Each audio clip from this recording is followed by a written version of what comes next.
Hello there and welcome to The Verdict. Mick Cornett and Kent Myers, we're glad you're with us. We're here every week meeting interesting people and dealing with topical issues, and boy do we have an interesting person back on our show today. Yes, about 3 weeks ago we were thrilled to reintroduce our viewers to Anita Bryant, a true Oklahoma treasure and a person residing back in Oklahoma again after an illustrious career, and she's been kind enough to agree to come back and join us again because we only kind of scratched the surface the first time. We're going to do another show with Anita today, showing a bunch of interesting pictures and footage, and I think you will really enjoy the snippets from her career and her view about them.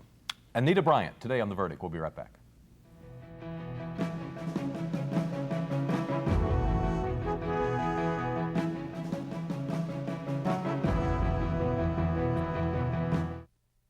America has been here before, faced with daunting challenges, and we've always found the courage to lead. Foreign oil, greenhouse gases, we have the power to do something about them with American natural gas.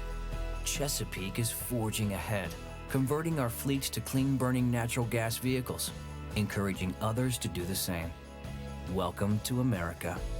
Chesapeake, America's champion of natural gas. Wilsey, Meyer, Eatman, Tate. We're accountants. We do taxes, business valuations, estate planning, and consulting. And we're right here in Oklahoma, working with the owners of small and medium-sized businesses. Steve Wilsey and Stuart Meyer have the resources and the experience. Wilsey, Meyer, Eatman, Tate in Oklahoma City and Tulsa.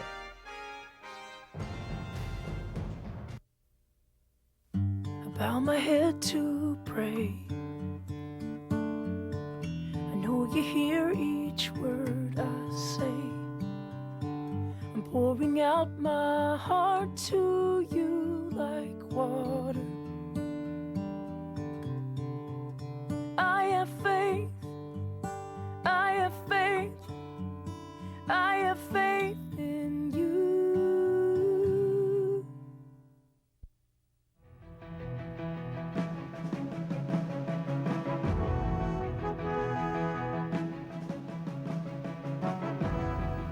Welcome back to the set of The Verdict. Mick Cornett with Kent Myers, and Kent's going to reintroduce today's guest. Today we're really pleased to welcome back again to the set of The Verdict Ms. Anita Bryant, an Oklahoma treasure. She is, of course, a singer, a performer, and first and foremost an Oklahoman. She is back living amongst us again after years away other places. She has been performing all her life. I gave her a lengthy introduction in our show 3 weeks ago. I won't repeat it. I will simply remind you that she, of course, had hit records, had television shows, appearances, and was selected by a president of the United States in advance of his death to sing a particular song at his funeral, which is a distinction and a somber one, but an important one that she'll tell us about today. So welcome back, Anita. Glad to have you. Thank you. I'm excited to be back. It is so good to have you I loved back. the last time. Yeah. Now, you guys didn't get a word in edgewise, did you? no, this show we want to talk at least a couple of Okay, times. good. No, I'm kidding, of course. You're the reason we're here, and the reason the guest is tuning in. It's certainly not to see us. Absolutely. We're here every week, and we're trying to build ratings, so we're having you back. The Battle Hymn of the Republic has become, one of several songs that are synonymous with your career. But how do you think that song got so connected with you? And at what point in your career did you sense that, this song is starting to be identified with me and my career, and you're either happy about that or not? But tell us about your relationship with the song. Well, I used to do a lot of personal appearances, conventions, about 150 a year, along with Florida Citrus commercials and books and albums, and trying to raise 4 children. And I had ended my show with Whole World in His Hands for quite a while, and we were looking for a new closer. And so it just so happened that a gentleman because I had done the Coca-Cola commercials, Jim Beers, he was one of their executives, said he was listening on the radio one night and the Mormon Tabernacle Choir sang Battle Hymn of the Republic. And he says, I was thinking the only other person that could sing that would be Anita Bryant. And I said, what are you trying to tell me, that I have a big mouth, So I didn't like the idea at first. I was teasing him, I wasn't offended. But after working on the arrangement with my conductor, and we did it first for a Coca-Cola audience, And I remember them saying, you know, this may offend the audience because it's a, you know, it's a battle song. The Southern won't like it. It's a big sounding song, I said, too. you know, I do it like a hymn, and I said, I have to close with this, and I promise you that if they don't like it, that, you know, well, I actually said I'm not going on unless I do it. So it came off wonderful, standing ovation. So I decided to do it as a closer at the White House, and it was a very intimate dinner for then the ambassador to Vietnam, Henry Cabot Lodge. And so it was the president, Mrs. Johnson, and then Vice President, Mrs. Humphreys, Dolores, and Bob Hope. To show you how intimate it was, I opened and he closed. And it was, had the Marine Band and a big choir. But at the end, when I was doing Battle Hymn, I remember I had gone to the lobby restroom, and I got on my knees, and I was so scared, and I said, "Oh, Jesus, don't leave me now," you know, and knowing that it wouldn't, of course, but I was just petrified. But as I was singing the intro to it, my mind went blank, and that's when I became a songwriter, you know. But the result was 3 standing ovations, unprecedented at the White House. Hope comes up to me, and he says, "You've got to do it on the Christmas show." I'd been with them several years. And I was flabbergasted. I said, "Oh, it's got to be the greatest day of my life." But as it turned out, that day came, and there were 50-foot swells on the Ticonderoga, the battleship, and I was deathly ill, and I could just see, "Mine eyes have seen the glory." It wasn't that bad. Actually, the footage came out on Bill O'Reilly, and it was really fine. But I did throw up afterwards. But in this footage they're going to see today, I'm not throwing up. It's for a may I Sure, set it up? 2007. 2007. This was to help raise some funds for the USS Oklahoma, which was the only battleship at Pearl Harbor that didn't have a permanent memorial. And I wanted to do my part. My cousin Kevin King had started a committee, and they were trying to raise all these funds, and I said, I want to help. Okay. So 2 other churches got involved, City Church and Crossroads Cathedral. We had 200 volunteers. I worked on it for about 6 months, and we ended up raising in one night $50,000, so I was really excited. This is the last minute of that performance, the Battle Hymn of the Republic by Anita Bryant. Free while God is marching on.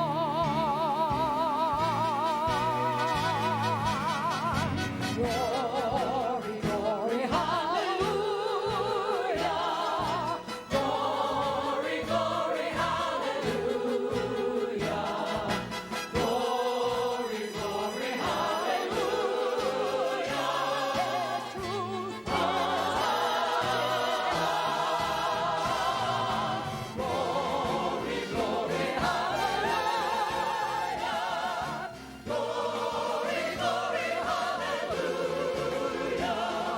Glory, glory, hallelujah. His truth is marching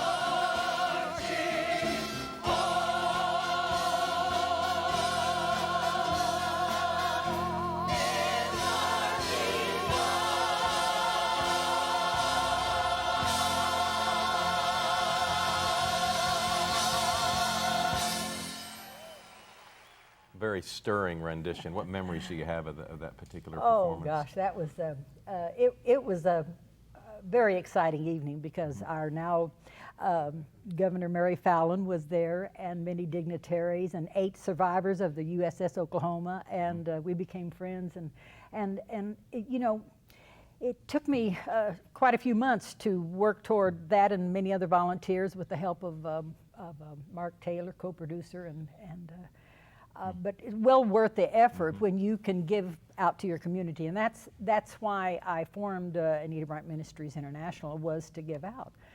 There are a lot of people that are hurting. There are a lot of needs out there, and this was exciting because I could use my regular show, you know, and a lot of places I'll sing in churches or can do gospel, but being an entertainer all my life, that's my forte. So whenever I can choose to use that for good and sometimes get paid for it, that's nice too. But it's wonderful to be here because I've had a chance to do things for like Deaconess Hospital, Oklahoma Youth Expo, and just a lot of wonderful charities, Salvation Army, and it goes on. And now I wrote a song for that particular event called the USS Oklahoma, and now I'm writing and writing and writing, and I don't think that's going to stop until Jesus comes, you know. Well, I had used in the introduction a little bit of the story about you singing at LBJ's funeral. Can you tell our viewers about that? Well, it was really bitter cold, and we rode on not Air Force One, but Air Force Two, and with BB Rebozo, and there was bad weather, and we had to land about an hour away, and then caravan in with everyone else. So by that time, we knew that I wouldn't be singing it with a Marine band, that it would be a cappella. And so I had, being so cold, I had this fur coat, but I had this dress, and I had a fish hook, which represented my faith, you know, be fishers of men for Jesus. And so I wanted to show that because it was going to be worldwide satellite. And I had a pitch pipe in my hand. And so when we got there, I tried to get in the starting note with the pitch pipe, and it was just, you know, it was cold air, just hot air, really. And so that I wanted to take the coat off, and I said, Lord, just give me a B flat and just be with me. And I was warm as toast. I started on the right note because it has 4 key changes, but it was worldwide satellite. And there are people even today that will come up to me and say they remembered that rendition. Because it was so powerful. But that was just the anointing of the Lord. And we need to take a break. When we come back, we're going to take a look at some pictures from the 1960s, early 70s, and take a look at some of your USO days with Bob Hope. It's coming up on The Verdict.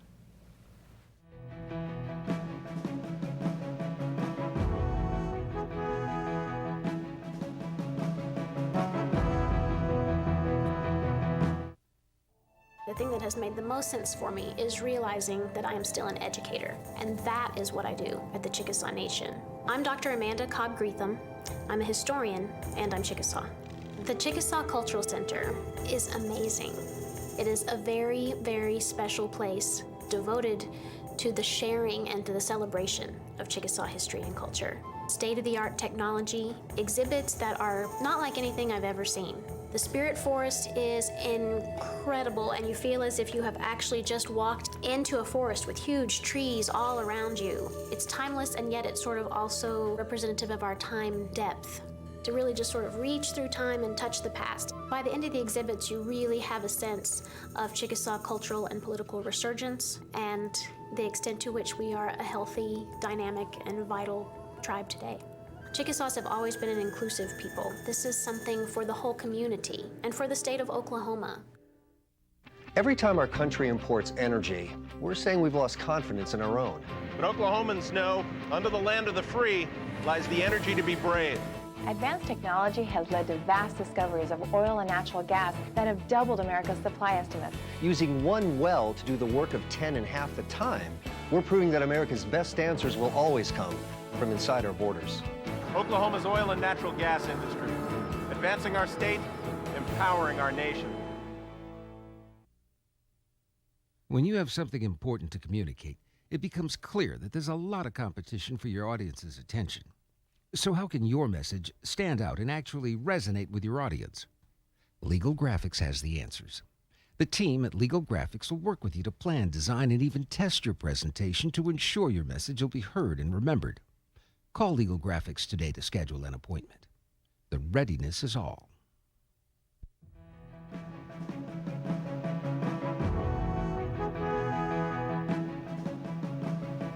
Welcome back to the set of The Verdict. Mick Cornett and Kent Myers, and our guest, Anita Bryant, who is back for her second appearance in just 3 weeks. But we ran out of time on the first show because there's so much of her career we want to go over and get your perspectives. And we have some pictures here in this segment. And so we're going to take the first picture, and I'd like you to just talk over the pictures and talk about the memories that bring back. And of course, speaking of memories. Well, that was at a special USO award. And they honored Bob Hope and myself. And of course, if he was your friend, and being a part of the Bob Hope Christmas Show for 7 years was the greatest opportunity of my life. And I learned so much from him, and and he was just a great patriot, a wonderful Christian man. He was just a good fellow and a great professional. And the Bob Hope Christmas specials, you received almost Super Bowl-like ratings. I mean, it was Oh, I know. appointment television. It was the back in the TV day show. when there was just 3 channels Right. on most people's Right. VHF set, and the Bob Hope Christmas show would garner a third of the country, you know, Right. minimally Absolutely. to the set. Okay, let's take a look at the second picture and talk about what comes to your mind. And Well, you that are was acting goofy. Well, you have a few laughs with Bob Hope around, Yeah. as you well know. But that was also a USO event. I was also nominated as one of the directors in New York City of USO for a while, and received some of their awards. So that's just one of the funny pictures that we took. And what was Bob Hope like? he was just one of the greatest human beings you could ever hope to know. And if he was your friend, I'll give you an example of what kind of a friend he is. And he does this to all of his friends. He came for an assembly at Will Rogers High School when I was in high school. Mm-hmm. I mean, In where Tulsa? I'd gone Right. to high school in Tulsa. And you couldn't outgive the man. I mean, you know, everybody called him boss, but he was one of the kindest, sweetest. Bob Hope came to your high school? Yes, he did. He sure did. That didn't happen very I often. bet you And asked him to do it. no, well, I did, of course, yes. yeah. But and then after I was divorced and I was single, he nominated me for the Ellis Island Medal Award, representing my Native American heritage, and so he's just that kind of a man, very wonderful, and his wife Dolores is the best. So we're dear friends, and even if you go through some hard times, I mean, he's the kind of friend that will give you a hand up. Right. Let's take a And look at the next picture and see where this takes us back, and that's with the troops. That's just one example of the hundreds of thousands of troops in the audience, and I think that was in Seoul, Korea. I'm not sure. No, I had. Well, it doesn't matter. Even if you have a flimsy dress, he wants the girls to look beautiful, so we take off our fur coats and go out there anyway. But usually, if we were going from there to Vietnam, we'd get sick as a dog. So finally, they caught on to the change of weather was too drastic. We'd go straight to Vietnam, but. Just in one trip alone, we'd cover several 100,000 miles. So how meaningful was that at the time? Oh my to gosh. be able to perform against people who were going through so much? And we visited many hospitals also and go out into the real dangerous areas. Sometimes we were even shot at. But it was, I can't explain it. Totally, I thought I was patriotic and loved my God and my country, but it just deepened it even more so. And you can't outgive when you've been part of the Bob Hope Show, and he had just introduced me to the greatest audience in the world. And even today, no matter where I'm performing, if you know, they'll come by and say, "I saw you in Da Nang, Nha Trang, or Seoul, Korea, or wherever it was," and they'll rip off a part of their patches or medals, at least if out in the trenches, they would do that, and that's how it all started. So I've got all these. I'm working on a book called Thanks for Serving, and every time I see a serviceman when I'm traveling or anywhere, they got on a uniform, I'll go up and shake their hand and say thanks for serving. So that's what the book is about, because over the years, they tell you their story and some of the horrors and the things that they went through, but that freedom always has a price, and that they were proud to be there, and they thank you for being there, and it was nothing compared to what they give. Right. Let's take a look at the fourth picture here. And this is at the funeral for President Lyndon Johnson. Yes, it was right at the ranch, Now, this was predetermined that you were going to sing, and you knew this prior to his death, that you were going to be singing at his funeral. Is that right? Not prior to his death, but he had agreed with. They had planned it, he and Lady Bird, and then I got the call after he. Oh, he I see. died So that you got they- the call after you'd heard he passed away that you Yes. were being invited or asked Yes, to serve. What was that call like? Well, first of all, I was very devastated over his death. He was a very kind man, and I knew he was, you know, that when I had sang Battle Hymn and he gave me those standing ovations, that it was a stirring time in his life and a difficult time to make decisions about the war. And he was calling in Billy Graham, and I think that song, and we became just a part of his life where he was really searching to do the right thing. And he was so just the fact that he was gone, because he was such a massive man, you know, he was just, and was so kind to us, he and Lady Bird, and I became good friends with their girls, and so it was hard in that respect, but knowing that he knew Jesus, and the word says to, you know, that when we die to be absent from the body is present with the Lord, I had that hope and that peace, and so I was able to do it. I couldn't keep my eyes open because I was right in front of the casket, and it was a worldwide satellite, but the Lord just really showed up, and it was an awesome experience, and I've treasured that friendship in those years. I have many pictures of memorabilia, and I did actually over about 14 different official appearances for him, some at the White House, and some of them were other places. But he was just a big old Texan, and he was a good man. Let me change the subject. There's an HBO movie in the works about your life. Yes, you believe that? Well, I can. Tell us about that. At 71, God had told me that my latter days would be greater than the beginning, and I didn't quite believe him, but I think I do now. But they're telling the real story. And that may take several segments, huh, Mayor? I don't know. But at least it's going to, you know, tell the story of my life. Are you involved at all in the preparing of the script, or are you at someone else's? No, I was told that they were going to do it with or without me, so I prayed about it, and the Lord said, "Do it, you know, work with them," and so we'll see. But and who is portraying Anita Bryant in this movie? The way it looks now, I think Rachel Adams will do my part, and I don't know if that's confirmed yet or not. But there were several people that had asked to do it, like Nicole Kidman and Amy Adams, but I'm not sure what the choice is if it's confirmed yet. Okay. How will they handle the vocal parts?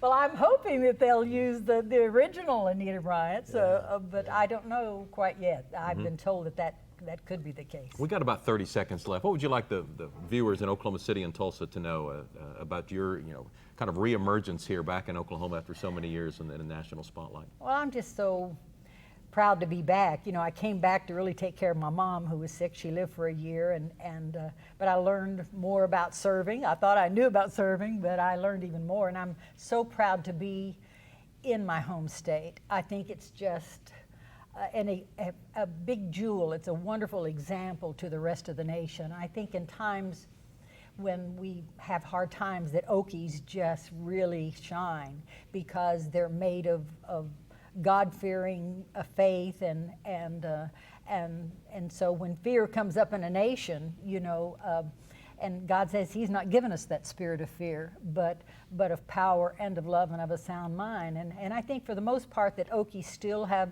those godly values, and they're hardworking and they're creative, and I owe everything to my Lord, but I'm so grateful for the foundation I got here in Oklahoma. And I would say anyone who wants to have a career, just sing at your church, just sing at any activity you can. We're going to have to call it a show, but Anita, thank you so much for coming. You want me to come back for the third time, right?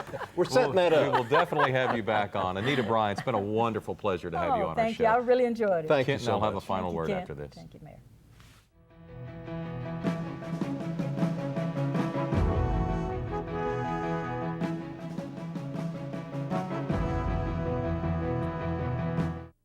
All children deserve a life of hope and love, but sometimes they experience a life of pain, neglect, and abuse.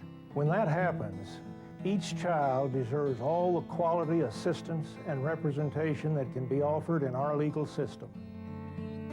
For more information, call 23-CHILD. Oklahoma Lawyers for Children, helping to bring hope and love back to the lives of abused children. The good life comes naturally to Tulsa, where nature's beauty is matched with an eye for aesthetics. A legacy of neighborhoods graced with lawns and landscaping and handsome homes. A place that seems to have patented an ideal lifestyle. Bank First is loyal to the quality of life Tulsa assures its citizens, to the priority placed on education, culture, and growth. Loyal to builders who transform raw land into residential charm. developers who see opportunity and add vitality to Tulsa's economy. Bank First serves both enterprise and private lives that need a loyal partner. It's how we help nurture this city's very good life. Bank First. Loyal to Oklahoma. Loyal to you. The Journal-Record is pleased to be a sponsor of The Verdict. The Journal-Record, since 1903, the best source of Oklahoma business news and legal information. And for almost 30 years, Oklahoma political, government, and business leaders have turned to the McCarville Report for accurate, reliable, inside information. Visit the McCarville Report online.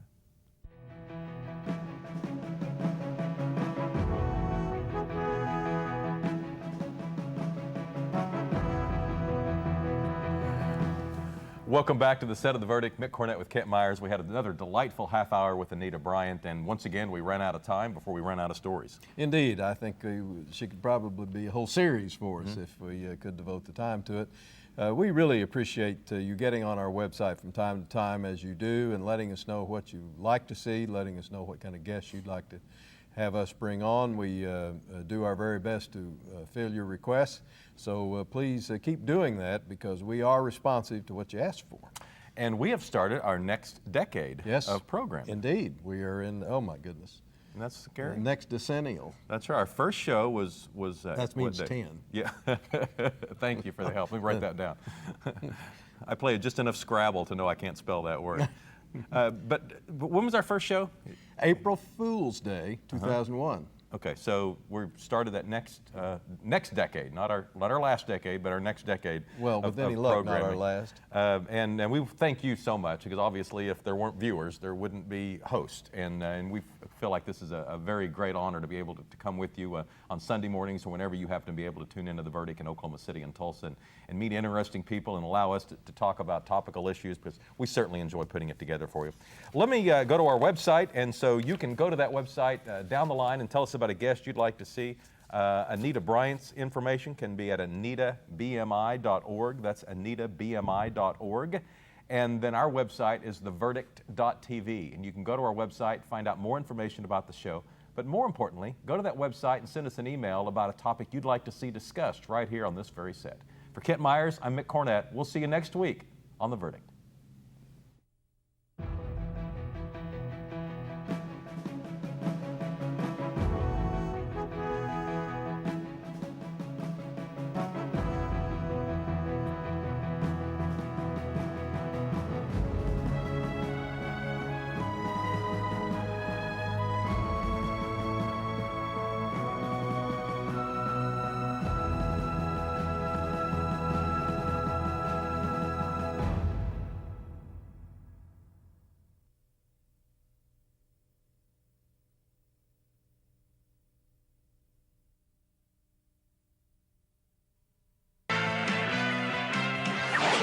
The preceding program was produced exclusively for the Cox Channel.